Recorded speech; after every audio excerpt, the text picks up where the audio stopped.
Hello. Welcome to this hub of career performance support and advice. I'm Charlotte, a career performance coach specialising in conscious leadership and fulfilment. If you want to work with me one-on-one, check out the links in the detail below.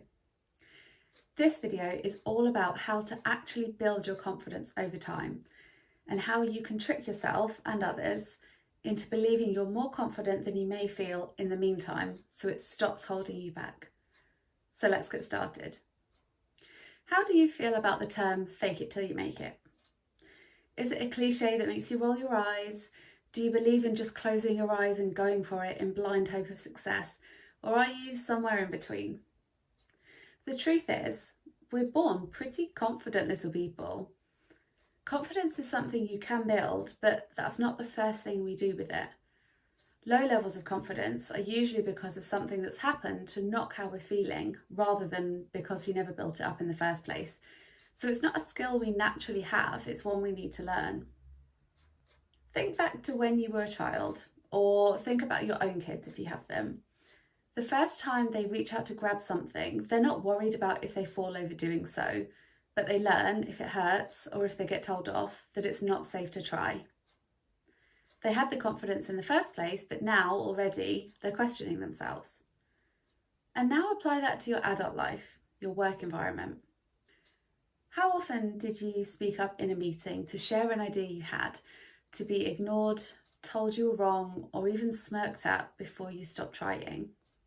I have clients, even just at the moment, whose primary goal for our coaching is to build their confidence specifically to empower them to speak up in meetings and believe in themselves. Because at the moment, they're barely forcing themselves to attend and definitely not contributing, which means their value is going completely unnoticed. And so come promotion time, they're not going to have much evidence to put themselves forward.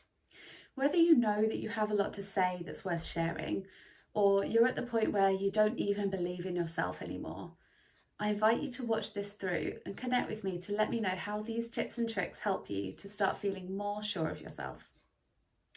So when it comes to feigning confidence, especially at work, how does it work and how long can you keep it up for before it drains all of your willpower and emotional resilience to start turning into reality? The fact is that our thoughts shape our reality. How you think about yourself influences your emotions, and you tend to behave in accordance with how you feel. So if you're constantly thinking, nobody cares what I have to say, it's pointless trying, or my ideas won't be accepted, they're not good enough, chances are you're going to feel pretty low about yourself and the environment you're in, which is going to cause you to keep your head down and keep quiet. It might even hold you back from engaging with or supporting others' ideas because you feel resentful that they don't do the same for you, which limits your opportunities for exposure or to get on board with the team. In turn, this isolates you even more, which compounds the feeling you had of not feeling good enough or accepted, makes you even more reserved, and so on. Flip that and you get the opposite effect. Reframing is a powerful and effective tool that helps us to see alternative perspectives and think in a more positive way.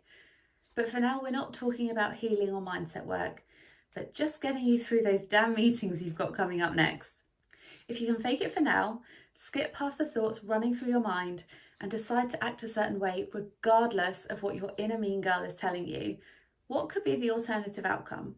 Speaking up, giving yourself the opportunity to be seen and heard, giving your boss or your team the opportunity to hear your ideas, knowing in yourself that you've done everything you can, not compromising on your values.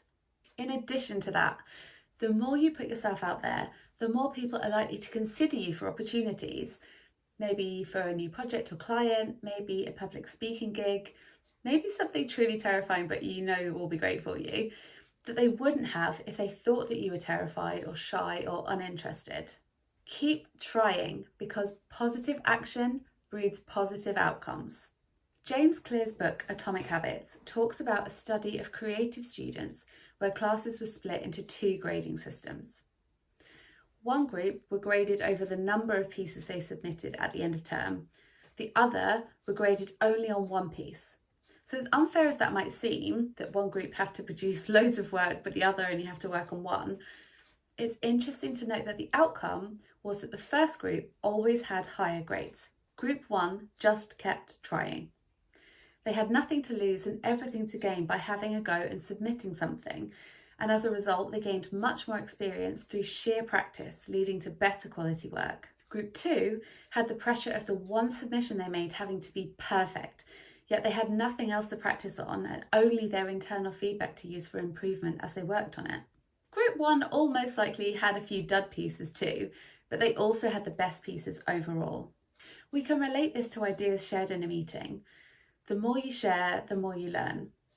The more chances you have of actually hitting the jackpot. We can also compare this to playing the lottery. You've got to be in it to win it. So, now you've got your first tip for feigning confidence. Choose positive action over negative thoughts. Let's move on to building true confidence in the background. Of course, there's a huge piece around mindset work that alters your fundamental belief systems and makes all of that much easier and more natural so it becomes your new normal. But what helps exponentially is measuring your success. Our negative brain bias will always focus on the one fail over 9 wins. So tracking those wins is an incredibly powerful tool to put things in perspective, rationalize those automatic negative thoughts, and move forwards with confidence. Create yourself a brag file in your emails, a superstar list in your journal or notepad, or a jar of support with little post-it notes folded up inside. You can get really creative with these. And every time you try really hard or do something well, get good feedback, or even receive a simple thank you, pop them in there to refer back to when your confidence is wearing thin or your energy is waning, to give you a boost and set you back on track. Check out my video about my secret productivity hack to learn more about honouring your own unique working style too, which will help you protect your energy and keep you on an even keel. Over time, the combination of your determined positive actions giving you more opportunities to be visible and actually succeed, plus the record you've been keeping of everything that has gone well for you, will start to alter your levels of self-belief. When you trust in your worth, everything becomes much easier. If you found these tips useful, please give them a go and I'd love to know how you get on. If you'd like to work with me to support your implementation of these and other confidence building and performance enhancing tools, as well as the mindset work that goes along with it to make it easy to do, connect with me today to find out more about how I can help you to move your career forwards into that next promotion, pay rise, or simply a higher sense of fulfillment. Thank you so much for joining me today, and don't forget, if you like this video, to give it a thumbs up and hit subscribe to get notified when my next video drops.